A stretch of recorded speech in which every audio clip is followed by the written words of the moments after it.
How to increase marks after hitting a saturation point.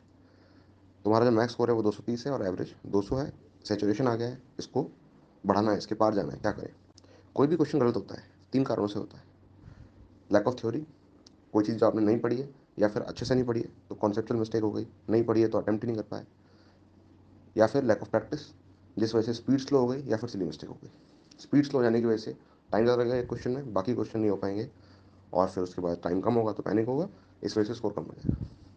या फिर lack of revision, सब कुछ पढ़ा हुआ है लेकिन उस वक्त याद नहीं है। फिर और भी कुछ रीज़न होते हैं, लेकिन ये तीन बेसिक रीज़न है।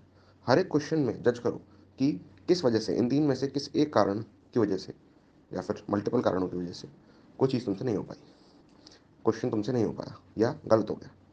ये फाइंड आउट करने की कोशिश करो। वहाँ से तुम्हें दिखेगा कि कितने क्वेश्चन तुम्हारे लैक ऑफ थ्योरी की वजह से गलत हो रहे हैं, कितने लैक ऑफ प्रैक्टिस की वजह से, कितने लैक ऑफ रिवीजन की वजह से, कौन कौन से टॉपिक्स में लैक ऑफ थ्योरी प्रॉब्लम है, कौन कौन से टॉपिक्स में लैक ऑफ रिवीजन, और कौन कौन से टॉपिक्स में लैक ऑफ प्रैक्टिस प्रॉब्लम है। ये तुम्हें समझ में आएगा। फिर इसके बाद जो दो चीज़ें मैटर करती हैं वो ये हैं कि प्रॉब्लम सॉल्विंग स्किल और paper solving skill. Problem solving skill का मतलब होता है कि किसी भी नए क्वेश्चन को देखकर हम अपनी एग्जिस्टिंग नॉलेज को यूज़ करके उस क्वेश्चन को किसी तरह से समहाउ सॉल्व कर लें। मे बी हमने वो क्वेश्चन पहले नहीं देखा था और वो अच्छा खासा चैलेंजिंग क्वेश्चन था, बट हमने उस वक्त दिमाग लगा लिया। तो दिमाग लगा पाने की जो एबिलिटी है वो तो ओवर टाइम आती है कुछ सही चीज़ें करने के लिए। और फिर आता है पेपर सॉल्विंग। पेपर सॉल्विंग मतलब ये कि ओवरऑल पेपर को आपको कैसे मैनेज करना है ना। एक क्वेश्चन को सॉल्व करना एक चीज़ होती है, 90 क्वेश्चन को सॉल्व करना दूसरी चीज़ होती है, समझ रहे हो। जो कि उस वक्त आपको ये मैनेज करना होता है कि अगर इनकेस आपको कोई चीज़ नहीं आती या उसमें आप वीक हो, वो आप बाद में अटैम्प्ट करो, जिसमें आप स्ट्रांग हो आप पहले अटैम्प्ट करो।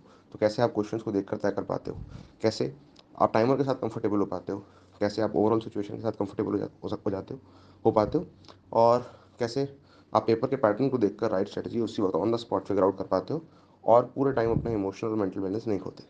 That is paper solving skills. अगर ये तीन चीज़ें, lack of theory, lack of practice, lack of revision, ये सॉल्व हो जाती हैं, देन जो दो चीज़ें मैटर करेंगी सबसे ज़्यादा वो होंगी प्रॉब्लम सॉल्विंग स्किल और पेपर सॉल्विंग स्किल। अब अगर तुम समझते हो इस बात को कि तुम्हारी जो प्रॉब्लम सॉल्विंग स्किल है वो अच्छी है और एक्चुअली तुमने उनको टेस्ट किया है और वो वाकई में बहुत अच्छी है, देन पेपर सॉल्विंग पे तुम आ सकते हो, है ना। पेपर सॉल्विंग की एक रीज़न बचेगा, और अगर तुम्हारी पेपर सॉल्विंग बहुत अच्छी है देन प्रॉब्लम सॉल्विंग एक रीज़न बचेगा। तो ये रीज़न है जिस वजह से स्कोर एक सेचुरेशन पॉइंट पे हिट कर गया है। दूसरों की बातें जो ऐसी हैं वो मत मानना कि वो बोलते हैं नहीं 250 से ऊपर तो जाता ही नहीं है। ऐसा नहीं होता। कोई 300 भी ला सकता है, अगर 300 का पेपर है तो 300 भी ला सकता है। इसको वेरी मच अ पॉसिबिलिटी मान के चलना, ठीक। अगर नंबर उससे एक भी कम हो रहा है, एक नंबर भी कम हो रहा है, तो उसका एक कारण है। उस कारण को ढूंढो। किस तरह से ढूंढना है वो मैंने भी बताया। अगर मान लेते हैं पता चला कि पेपर सॉल्विंग स्किल और प्रॉब्लम सॉल्विंग स्किल कम है तो क्या करना है, उन स्किल्स को बढ़ाना है। कैसे बढ़ाना है, उसके मेथड्स हैं। अगर तुम्हें मुझसे सीखने हैं वो मेथड्स तो तुम मेंटरशिप प्रोग्राम में आ सकते हो या फिर हायरिंग अचीवर ट्रेनिंग प्रोग्राम में आ सकते हो। दो प्रोग्राम्स हैं अवेलेबल हैं, राइट। तो वहाँ पे मैं डिटेल में सिखाता हूँ कि कैसे प्रॉब्लम सॉल्विंग स्किल अपनी इंक्रीज़ करनी है, कैसे अपनी मेंटल एबिलिटी इंक्रीज़ करनी है, कैसे पेपर सॉल्विंग स्किल इंक्रीज़ करनी है, एंड सो ऑन। ये सारी चीज़ यहाँ पे एक आंसर में बता पाना नामुमकिन है, ठीक है। जो कि वो एक सर्टेन ट्रेनिंग से होता है। मेंटरशिप का मतलब ये नहीं है स्टडी प्लानर। मेंटरशिप का मतलब ये नहीं है कि ये बता दो ये क्या करना है, वो क्या करना है, कौन सी बुक करनी है, ये करनी है, ठीक है। वो सब भी चीज़ें हैं बेसिक बता दी जाती हैं। लेकिन जो मेन चीज़ है वो ये है कि कैसे आप अपना करंट लेवल इंक्रीज़ करोगे, कैसे आप अपना खुद का लेवल इंक्रीज़ करोगे, जिससे आप वो कर पाओ जो कि आप नहीं कर सकते अभी। तो वो इंक्रीज़ करने के लिए जस्ट आपके क्वेश्चन के आंसर देने से काम नहीं होगा। आपको मुझे कुछ चीज़ें ऐसी बतानी होंगी जिससे आपको क्लैरिटी आएगी कि ये एक्चुअली वर्क कैसे करता है, कैसे प्रॉब्लम सॉल्विंग स्किल बढ़ाई जा सकती है। और फिर उसके बाद सबसे इंपॉर्टेंट मैं आपको तरीके बताऊंगा, मेथड्स बताऊंगा कि हाउ टू डू दैट, ठीक है।